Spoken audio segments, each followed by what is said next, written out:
those who talk about number of parties are probably using that only as a symptom of a bigger problem, in the sense that you've alluded to the fact that the more the merrier. That's democracy. People must be free to associate in any way they please, provided it's not outside of the law.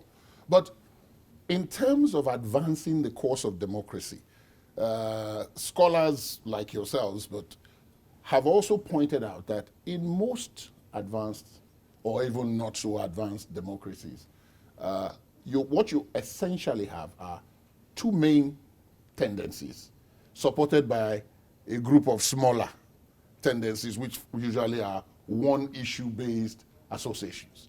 They point to the UK, they point to the US, they point to Australia, they point to a whole number, even our neighbors, Ghana.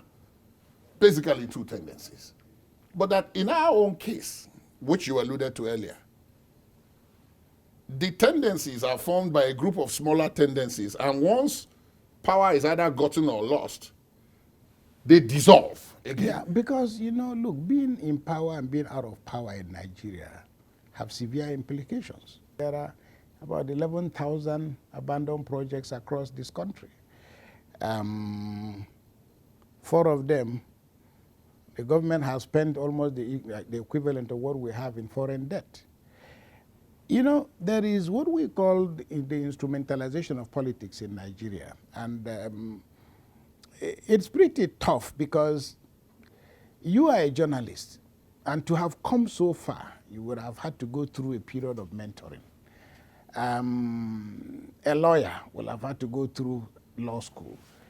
A priest would have had to. Politics in Nigeria, politics is the only game that you don't need any qualification. Now, what does that say about the process? It is the only, governing Nigeria is the only thing that people do by way of experimentation. And the system is not even resilient enough for us to ask, okay, you want to be president of Nigeria. Can we have a sense of your antecedents? But as you know, the system, there are quite a lot of carpetbaggers who can say, okay, you know what? We have the money and we can wheel you in. And this is why you have a country in which people get to power and they begin to try and figure out, what exactly am I here for? What are we supposed to do? What can we do? Because we've never asked those very difficult questions. So in my view, I don't think that what we have on the ground qualifies to be democracy in the real sense of the word, in part because a lot of the focus for us is on elections. This is where, for us, democracy is all about. And like somebody said, in our own case, you have the electorate and you have the selectorate. Now, the selectorate may be a governor who decides that he will be the one to say who is going to be our governor. The selectorate are those who decide that we're going to wheel so and so to come and be president. And if you look at the trajectory of our presidents, from Buhari right down to Tafawa Balewa, it's very difficult to find one person that didn't come in by accident.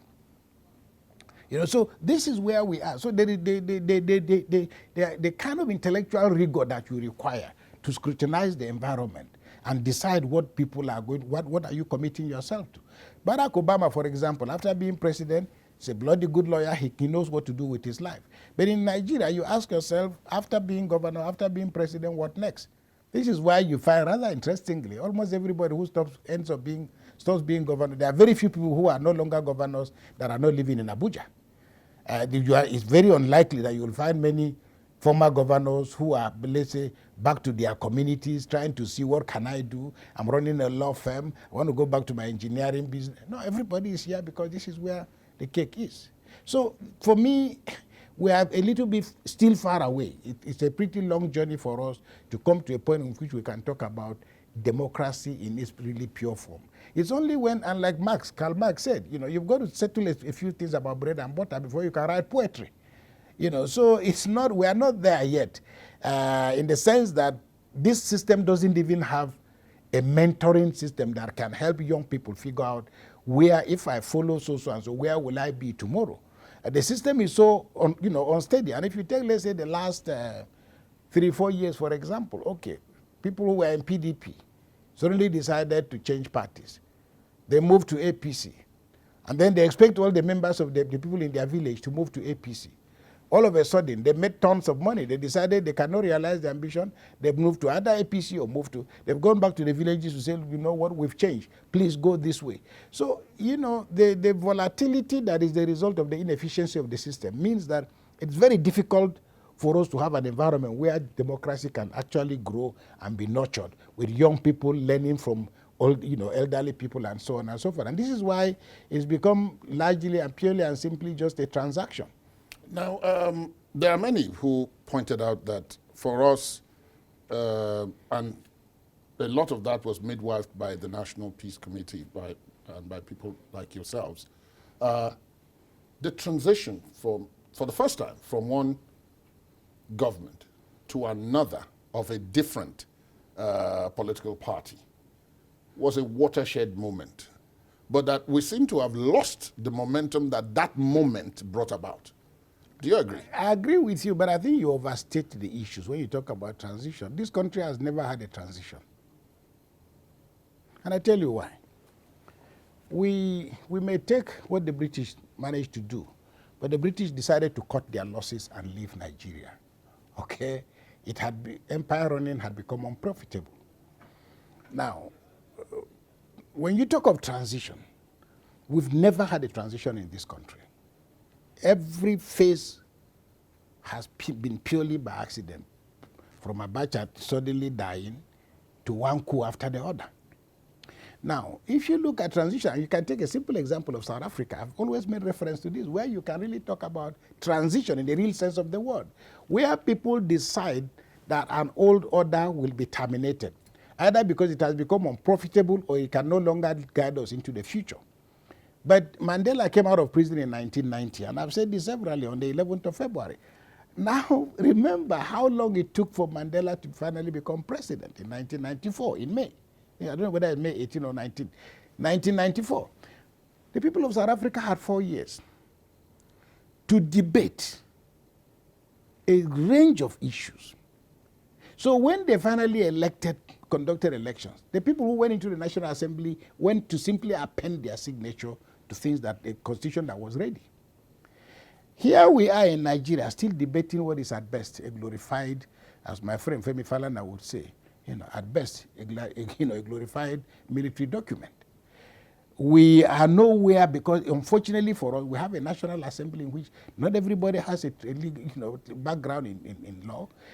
People have come to the Senate as senators with very limited intellectual capacity to understand what the issues are. People are in the National Assembly for all kinds of reasons. Then you have this incredibly high mortality rate of people in the National Assembly coming and going. So if you ask yourself, a very, very important component of democracy such as that, what has been its major contribution? Very, very little. So when you talk about transition in the real sense of the word, again, APC will tell you, there will be the people who, many people are now admitting, actually, we didn't know we were going to get this. We got it, but we suddenly realized we're really not fully prepared.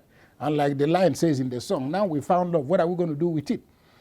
The result is, and a lot of the things I've talked about have also spoken to the fact that we've not really had the kind of thinking that is required, to run a diverse and complex country like Nigeria. Otherwise, we will not be where we are, hemorrhaging so badly, losing human lives. And you ask yourself, is this what a democracy is? Did we vote to die in the kind of numbers that we're dying? And it tells you that fundamentally something is structurally wrong. So for me, democracies in other parts of the world are highly intellectual, highly theoretical, because you'll have to have a sense of, let's say, for example, what kind of society you want.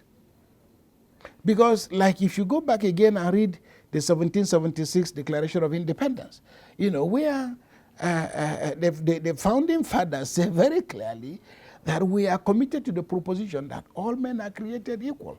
And that as a result of this, the pursuit of happiness is inherent, and each and every one of us is entitled to. So democracy then becomes, the architecture of democracy focuses on how do you allow human freedoms and how do you allow people to be able to be what they want to be. And that's why America is the greatest country in the world today, because they will tell you you can be what you want to be. Now, Obama has passed through the door. It actually may be the case that you are not going to have another black president, maybe in another 10 years, 100 years, or whatever. But the fact that he has passed through suggests to you very clearly that it's a possibility. Now, here we are in Nigeria. We have communities, we have regions, we have areas where people have decided, if you're not a Muslim, you cannot enter. If you're not a Christian, you cannot enter. If you don't come from this clan, you cannot enter. And the barricades are created with building materials derived from the state itself. So we have never seen in speech or in action evidence of anybody who has governed this country that has the kind of mental understanding of what it takes to manage a country like Nigeria. The result is that the average Nigerian president has to spend his time, dealing with NNPC and dealing with oil. But we've had very little attention to the whole question of infrastructure. And even when we talk of infrastructure, people think infrastructure is highways and bridges and so on and so forth. But, the most important thing is the intellectual infrastructure. So we have a situation where a lot of people are in power, good people, but without the capacity to understand the nature of their environment and what you really need to build a democracy. You cannot have a democracy in which people don't have a feeling, a sense, as it is said in our constitution, of belonging.